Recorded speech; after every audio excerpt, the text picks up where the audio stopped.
家伙，你这条命，我今天收定了。老师不能继续陪在你身旁了。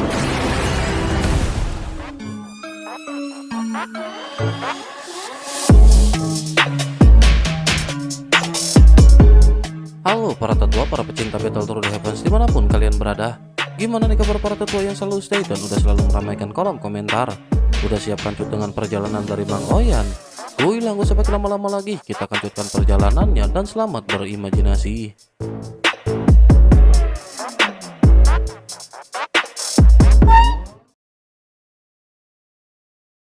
Cerita dilanjut di mana Xiaoyan kembali berhadapan dengan sosok misterius penjaga jiwa Gua Void. Xiaoyan merasa bingung dengan apa lagi yang harus Xiaoyan lakukan. Xiaoyan telah menunjukkan keteguhan, kekuatan, serta tekadnya tetapi masih belum mendapatkan persetujuan. Xiaoyan berdiri terpaku, matanya tajam menatap sosok pria berjubah putih di hadapannya. Xiaoyan masih berusaha memahami sejauh mana kekuatan yang telah dicapai makhluk itu. Kekuatan asal yang begitu besar dan murni bukanlah sesuatu yang dapat dicapai oleh seorang. Keabadian langkah ketiga. Jelas ada sesuatu yang lebih tinggi, sesuatu yang belum pernah Xiaoyan ketahui sebelumnya. Ternyata di atas alam kekosongan masih ada tingkatan lain. Alam itu disebut dengan Wuwang. Ini adalah sebuah eksistensi yang lebih tinggi dari semua yang ia pahami selama ini. Nama itu terasa asing di telinga Xiaoyan, namun memberikan sensasi dingin yang menyusup hingga ke tulang. Xiaoyan hanya bisa mendesis pelan saat membayangkan betapa kuatnya seorang yang telah mencapai alam Wuwang. Tidak heran kekuatan pria berjubah putih itu begitu luar biasa meskipun hanya mengandalkan jiwa Gua Void. Namun satu pertanyaan besar mengusik benak Xiaoyan. Dengan kekuatan sebesar itu, tingkat ketiga keabadian dewa dan kekuatan jiwa alam tak terbatas, bagaimana mungkin bisa sosok sekuat itu mengalami kejatuhan? Bukankah seharusnya ia telah mencapai puncak keabadian dan terlepas dari kefanaan? Jawaban ini mengarah pada masa lalu yang kelam, yakni perang besar yang meletus di Sensi. Dalam konflik itu, banyak makhluk kuat pada akhirnya gugur. Tidak ada yang benar-benar abadi kecuali mereka yang telah mencapai status dewa sejati. Kenyataan itu menjadi pengingat pahit bahwa sekuat apapun seseorang, ia tetap tak berdaya di hadapan kehendak alam semesta. Tubuh dan hati pria berjubah putih itu telah lama sirna. Hidup yang ia jalani dipenuhi dengan penyesalan, namun semua itu tidak lagi berarti. Waktu telah menghapus jejaknya dan puluhan ribu tahun telah berlalu.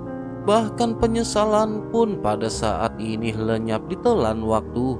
Tidak ada lagi yang bisa diperbaiki atau dipenuhi. Namun satu hal yang menjadi penghubung antara masa lalu dan sekarang adalah Xiaoyan memiliki jiwa bawahan dari jiwa Gua Void. Koneksi itu nyata dan benar-benar tidak lagi bisa terbantahkan. Pria berjubah putih itu mempertanyakan kemampuannya untuk terus menyerap kekuatan asli yang begitu besar. Xiaoyan mengangguk pelan sebelum akhirnya Xiaoyan mengangkat tangannya. Jiwa Gua Void muncul di telapak tangan Xiaoyan seperti makhluk kecil yang manja, enggan berpisah namun tetap menunjukkan kasih sayang yang mendalam. Pria itu pun segera menatap dengan tatapan mata yang penuh kenangan. Ia tahu bahwa waktu mereka telah habis. Jiwa yang telah menemaninya melewati begitu banyak pertempuran kini harus berpindah tangan. Ia menatap sahabat lamanya, makhluk yang telah lama bersamanya selama entah beberapa ribu tahun. Ikatan emosional itu dalam dan tak tergantikan. Namun waktu tidak dapat benar-benar ditolak. Dengan hati yang berat, ia mengangkat tangannya dan mendorong jiwa Gua Void ke arah Xiaoyan. Di balik semua itu, bahaya yang lebih besar sedang mendekat. Sensi akan menghadapi pertempuran besar lainnya dan jiwa Gua Void akan sangat dibutuhkan. Namun wajah Xiaoyan tetap datar dan hatinya dipenuhi kegelisahan. Kekuatan jiwanya menyapu area yang berada di sekitar Xiaoyan. Tidak ada siapapun di sana, hanya ada 4 raja roh dan seorang manusia langkah ke 4 keabadian dewa. Namun meskipun begitu, rasa bahaya ini tampaknya tidak datang dari mereka. Krisis sejati berasal dari laut pasir berbintang. Ancaman yang belum tampak itu semakin mendekati Xiaoyan dan Xiaoyan benar-benar bingung.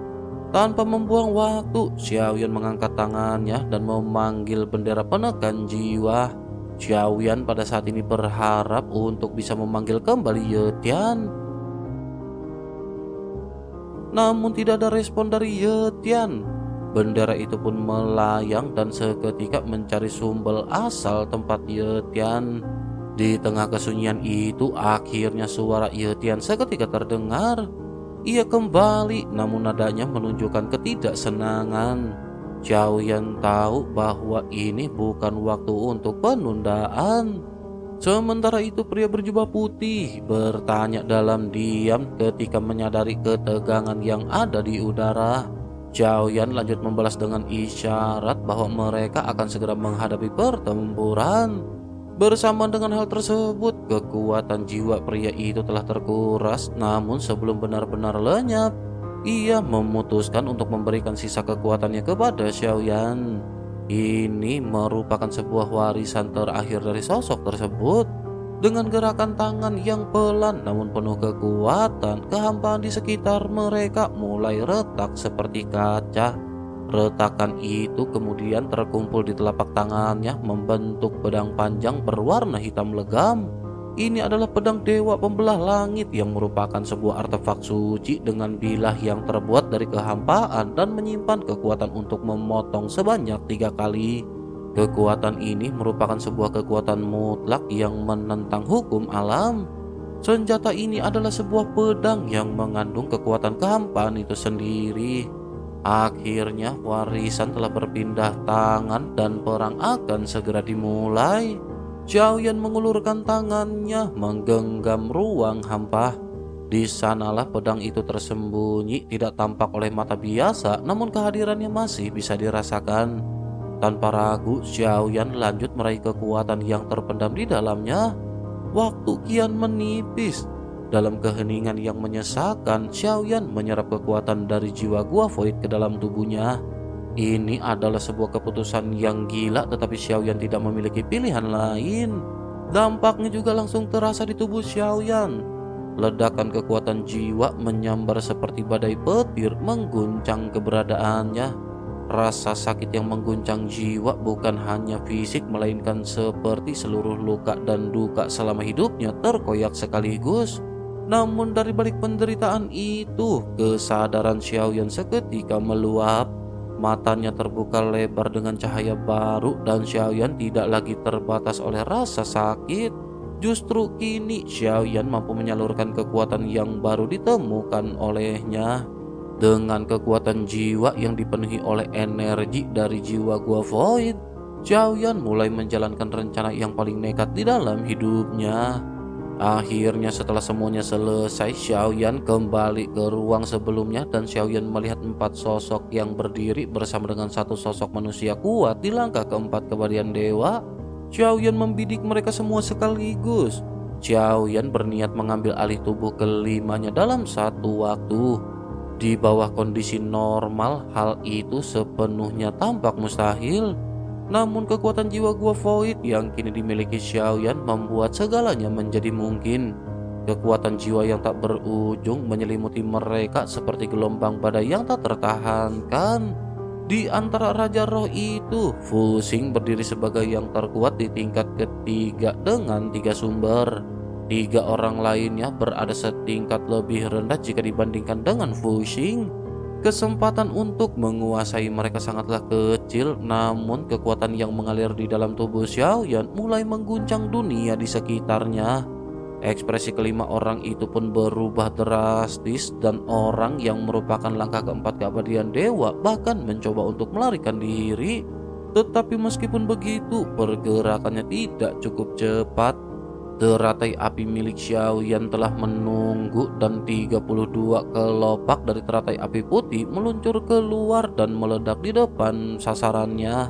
Tubuh para lawan Xiaoyan sempat terhenti tertahan oleh kekuatan tersebut, tetapi mengendalikan 5 tubuh sekaligus tetap menjadi tugas yang nyaris mustahil bagi Xiaoyan. Namun dengan dorongan dari kekuatan jiwa Gua Void yang terus meningkat, kekuatan jiwa Xiaoyan melonjak drastis. Tekanan spiritual yang mengalir dari dalam diri Xiaoyan mendorongnya mencapai kejernihan pikiran yang belum pernah ia capai sebelumnya. Segala sesuatunya di hadapannya tampak transparan, seolah dunia telah membuka seluruh rahasianya di hadapan Xiaoyan. Jiwa itu hendak meledak dan meluas menelan kehampaan yang berada di sekitar. Kesadarannya melesat ke segala arah, menelusuri ruang demi ruang hingga akhirnya menjangkau laut pasir bintang yang luas. Di sana Xiaoyan menemukan jejak Fang Xichang dan yang lainnya yang masih terperangkap dalam pusaran energi. Tetapi bukan mereka yang pada saat ini tampak menjadi ancaman utama. Di tengah pencariannya, Xiaoyan merasakan kehadiran yang jauh lebih kuat. Xiaoyan mengikuti jejak kekuatan itu dan di kejauhan Xiaoyan melihat mereka. Xiaoyan melihat adanya naga-naga es hitam raksasa yang melayang mengitari langit. Di atas kelapa naga terbesar, 2 sosok berdiri dengan angkuh seperti dewa-dewa yang tak tersentuh. Begitu kekuatan jiwa Xiaoyan menyapu ke arah mereka, kedua sosok itu tersadar. Energi yang terpancar dari mereka seketika memukul balik kekuatan Xiaoyan. Sebuah nyeri tajam menghantam pikirannya, tetapi Xiaoyan tidak mundur. Justru Xiaoyan kembali meluncurkan gelombang kekuatan jiwa dengan lebih dahsyat. Xiaoyan menerobos segala batas untuk menantang para dewa ini. Salah satu di antara mereka, seorang pria dengan rambut seperti sutra es, mengangkat tangannya. Sebuah gerakan ringan namun penuh kehendak untuk membekukan dan menghancurkan kekuatan Xiaoyan melonjak. Dalam sekejap, gelombang jiwa yang dikirimkan oleh Xiaoyan hancur berkeping-keping. Xiaoyan menarik nafas dalam-dalam, mencoba menstabilkan kembali kekuatannya. Wujud kekuatan yang baru saja Xiaoyan hadapi benar-benar tidak bisa dianggap enteng.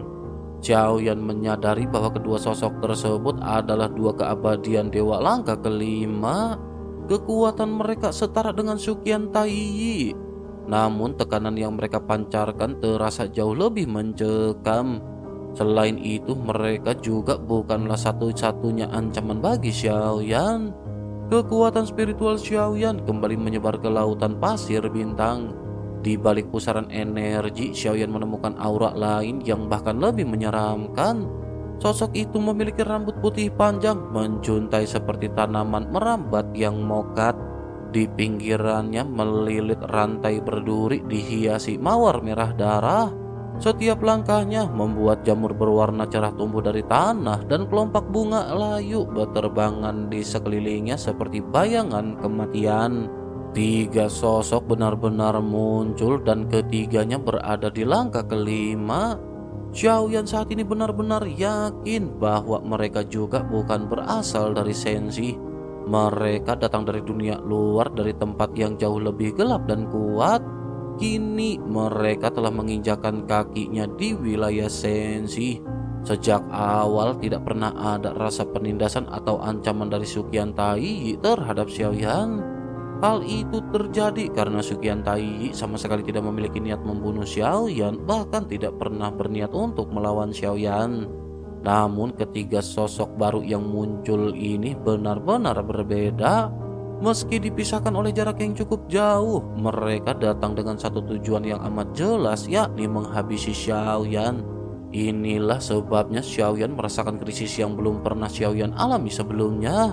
Ketiga orang itu asing bagi Xiaoyan tanpa latar belakang atau alasan yang diketahuinya, namun mereka mengincarnya dengan niat membunuh yang nyata. Krisis itu menyelimuti Xiaoyan seperti kabut hitam yang menyesakkan.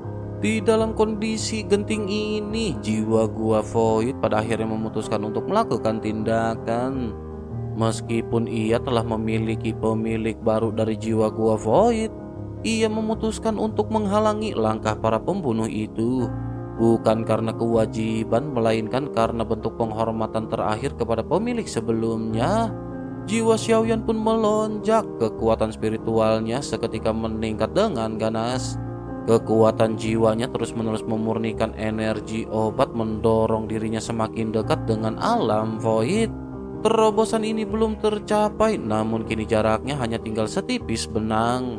Situasi genting ini menjadi kesempatan yang tidak bisa disia-siakan. Dengan kekuatan yang melonjak, Xiaoyan mulai mengambil alih tubuh 4 raja roh dan 1 pria misterius. Namun laut pasir bintang telah ditutup sepenuhnya pada saat ini. Tidak ada jalan masuk ataupun keluar. Fusing dan para pengikutnya mencoba menerobos mendekat ke arah Xiaoyan, tetapi ruang di sekelilingnya kacau.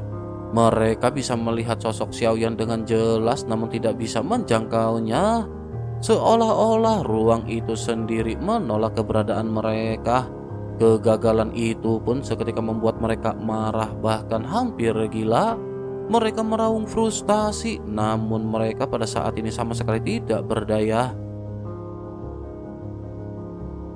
Akhirnya mereka hanya bisa duduk bersila, menenangkan diri dan mencoba bertahan dari kemampuan mengerikan Xiaoyan yang hendak mengambil alih tubuh mereka satu persatu. Masing-masing dari kelima orang itu adalah orang yang sangat kuat dan bahkan lebih kuat dari tubuh asli milik Xiaoyan. Dengan begitu, maka hal ini bukanlah perkara yang mudah untuk merasuki mereka, apalagi semuanya sekaligus. Dalam waktu singkat, Xiaoyan menyadari bahwa ini benar-benar terlalu gegabah. Kekuatan Xiaoyan tidak cukup untuk menanggung agresi sebesar itu.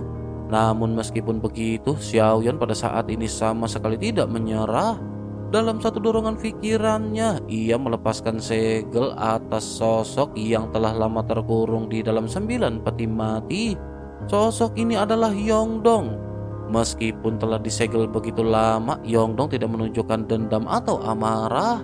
Ia telah menghabiskan waktu ratusan tahun dalam pengasingan dan tampak tenggelam sepenuhnya dalam latihannya sendiri. Tanpa membuang-buang waktu, Xiaoyan pada akhirnya segera meminta bantuan. Tanpa keraguan, Yongdong segera menyalurkan kekuatan kepemilikan kepada Xiaoyan.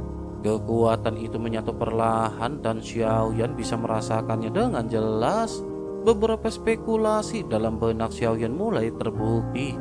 Ketika kekuatan Yongdong memasuki tubuhnya, kelima orang yang hendak dilawannya langsung mengerang. Darah mengalir dari sudut bibir mereka. Pikiran mereka diguncang oleh kekuatan luar biasa yang mendadak menyusup ke dalam kesadaran mereka. Xiaoyan terus memperluas pengaruh kekuatannya, memperkuat cengkeraman jiwa yang hendak Xiaoyan tanamkan. Di saat yang sama, Xiaoyan menjaga kestabilan pikiran dan terus melatih pagoda pemurnian. Xiaoyan juga mempercepat proses penyatuan jiwa gua void ke dalam tubuhnya. Sementara itu, 2 klon kuat lainnya, yakni klon dewa asli dan klon jangkrik emas, memisahkan diri dari tubuh utama. Klon dewa asli segera mengeluarkan damok dan mulai menciptakan segel di ruang itu. Dalam kehampaan yang terbentang luas, hanya cahaya biru yang menyapu dengan liar. Segel-segel terus tercipta menutupi kehampaan dengan formasi-formasi kuat yang sangat kompleks. Namun saat melihat sekeliling, Xiaoyan tahu bahwa semua ini masih belum cukup.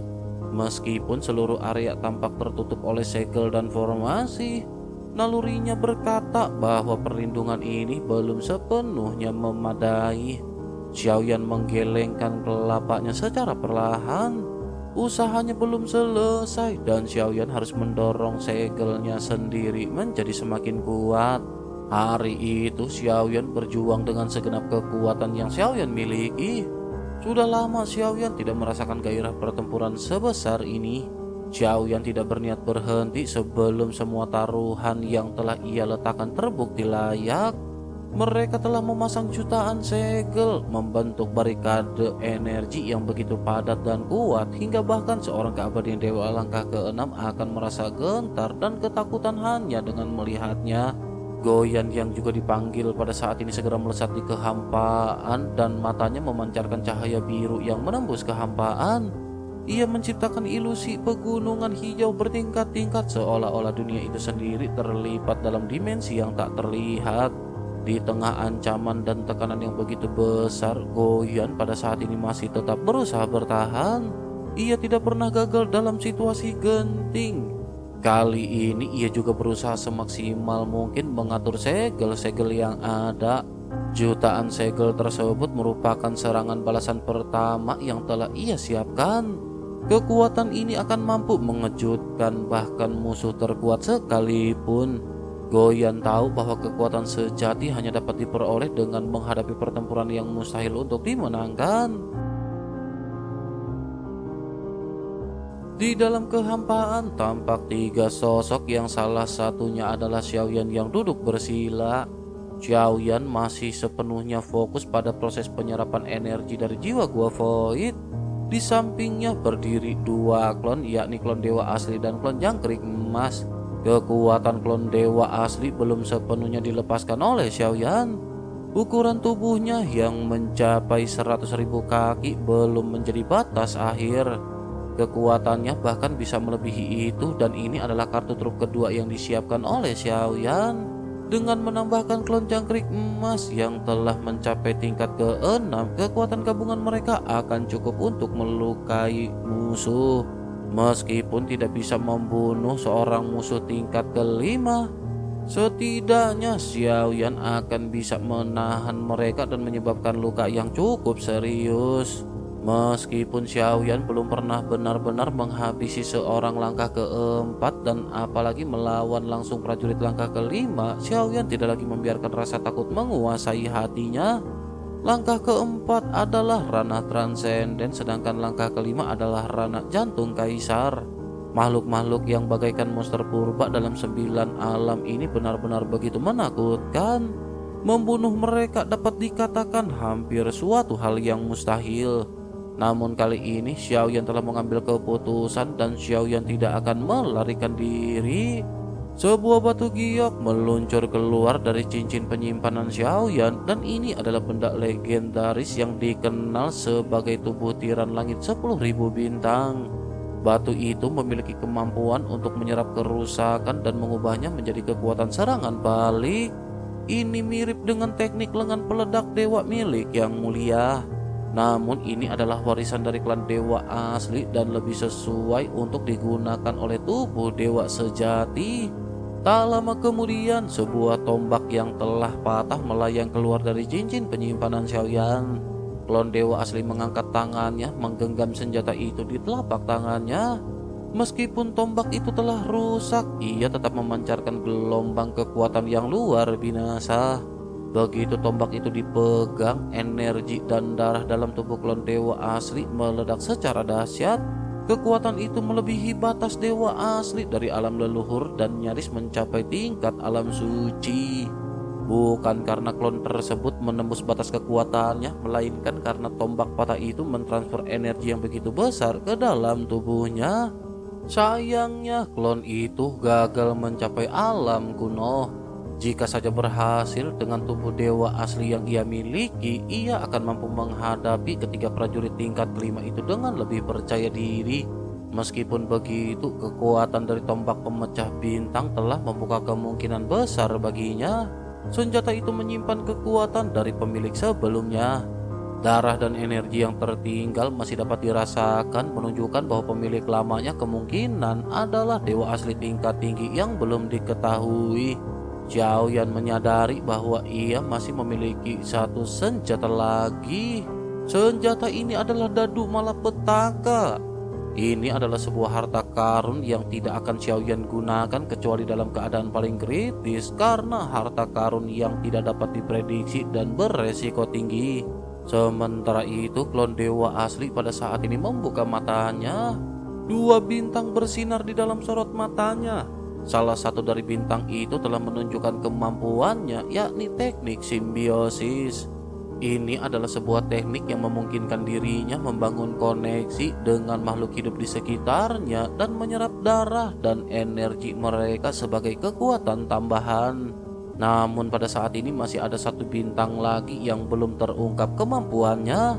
Tekad yang menggelegak memenuhi tubuh dari klon dewa asli. Ia ingin mengetahui apa kekuatan yang tersembunyi dalam bintang kedua itu. Dengan mata yang membuka dan menutup perlahan, Xiaoyan pada saat ini berusaha untuk menggerakkan klon dewa asli. Xiaoyan bersiap untuk mengungkap potensi terakhir dari kekuatan yang telah lama tertidur dalam dirinya. Xiaoyan telah mencoba berbagai cara, namun kekuatan tersembunyi dari bintang lain di dalam dirinya masih belum sepenuhnya terungkap. Xiaoyan tidak membiarkan waktu terbuang dengan percuma pada saat ini. Dalam keheningan dan kesendiriannya, Xiaoyan terus menggali potensi terdalam yang dimilikinya. Xiaoyan mencari cara apapun yang bisa membantunya bertahan melawan 3 master langkah kelima yang akan segera datang. Meskipun ia masih menyimpan 1 kartu truf yakni Ye Beijing, itu bukanlah merupakan sandaran mutlak. Bagi Xiaoyan, wanita itu adalah sekutu yang kuat, tetapi tetap saja bukan seorang yang bisa dipertaruhkan nyawanya kepada Xiaoyan.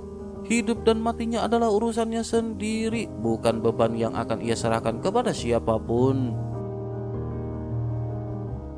Ini adalah bencana pribadi Xiaoyan, dan Xiaoyan tidak akan pernah menggantungkan harapannya pada orang lain. Bahkan dalam keadaan genting, Xiaoyan tetap enggan mengeluarkan labu dewa bermata 9. Benda ini adalah warisan darah dari leluhur dunia yang luas, simbol garis keturunan yang harus dijaga, bukan sekedar alat untuk menyelamatkan dirinya dari bahaya. Bersamaan dengan hal tersebut, pandangan Xiaoyan pada saat ini menyapu sekeliling, dan Xiaoyan menyadari sesuatu yang luar biasa. Di bawah sorotan cahaya biru yang terpancar dari Goyan, pada saat ini jutaan formasi segel terbentuk di sekitarnya. Presisi dan kekuatan dari segel ini juga begitu tinggi, dan jumlahnya juga terus bertambah tanpa henti. Semua formasi yang pernah diingat dan dikuasainya tampak telah digunakan sepenuhnya. Tidak lagi penting soal kerumitan, yang dibutuhkan saat ini hanyalah kuantitas. Semakin banyak semakin baik. Namun kemudian ia mulai menyadari keteraturan dalam kekacauan tersebut. Seolah-olah segel-segel itu perlahan membentuk sebuah pola besar. Potensi dari formasi yang lebih masif pun mulai tergambar dalam benaknya. Di bawah pengawasan Goyan yang matanya menyapu area yang luas, formasi-formasi segel yang sebelumnya terisolasi mulai terhubung satu sama lain. Ratusan segel menyatu membentuk struktur raksasa yang menyelimuti kehampaan dengan kekuatan yang luar biasa besar. Formasi itu kini tersembunyi dalam kehampaan, tak terdeteksi oleh mata biasa, seolah menanti saat yang tepat untuk dilepaskan. Pada saat itu juga aroma lembut menyusup ke arah Xiaoyan. Sosok Ye Beijing muncul di sisinya, menatap dengan tenang dan penuh perhatian. Kehadirannya membawa jejak rasa aman, meskipun Xiaoyan belum sepenuhnya memahami siapa Ye Beijing sebenarnya. Namun aura ketulusan yang terpancar dari tatapan wanita itu membuat Xiaoyan merasa sedikit lebih tenang. Tetapi Xiaoyan tetap memilih untuk mengandalkan dirinya sendiri. Xiaoyan menolak bantuan Ye Beijing karena yakin bahwa selama wanita itu tidak ikut campur tangan, situasi akan masih dalam kendali Xiaoyan. Xiaoyan tahu seandainya Ye Beijing bergerak, maka 3 master tingkat kelima itu bukanlah lawan yang berarti. Tetapi keyakinan ini bukan pada kekuatan luar, melainkan pada kehendaknya sendiri untuk bertahan dan menang. Sementara itu Ye Beijing juga memahami bahwa ada bahaya yang mengintai. Ia tahu bahwa peluang kemenangan Xiaoyan sangatlah kecil. Ketiga musuh yang akan datang benar-benar bukanlah lawan biasa. Mereka adalah monster tua, para monster dari zaman yang telah lama lewat dengan kekuatan dan latar belakang yang tidak bisa diremehkan. Meski tidak terlibat langsung, Ye Beijing tetap memberikan informasi penting kepada Xiaoyan. Ia tidak tahu siapa yang sebenarnya mengirim ketiga pembunuh itu. Ye Beijing menjelaskan ketiga sosok yang pada saat ini bergegas ke arah Xiaoyan. Di antaranya ada Bing Leidong, Yao Nantian, dan Tian Luolan. Ketiganya adalah penguasa atas diri mereka sendiri, dan mereka tidak tunduk pada siapapun. Jika mereka datang bersamaan, satu-satunya kemungkinan adalah bahwa Xiaoyan telah menarik terlalu banyak perhatian. Atau mungkin juga Xiaoyan memiliki terlalu banyak musuh di luar sana. Xiaoyan merenung sejenak, mengerutkan kening mendengar apa yang dikatakan oleh Ye Beijing. Jika memang benar ada seseorang yang cukup kuat untuk mengumpulkan 3 makhluk itu dalam satu misi, maka musuh Xiaoyan ini pasti bukan orang sembarangan. Namun dalam pikirannya hanya satu nama yang muncul dengan kebencian yang cukup dalam untuk melakukannya, yakni Suzu.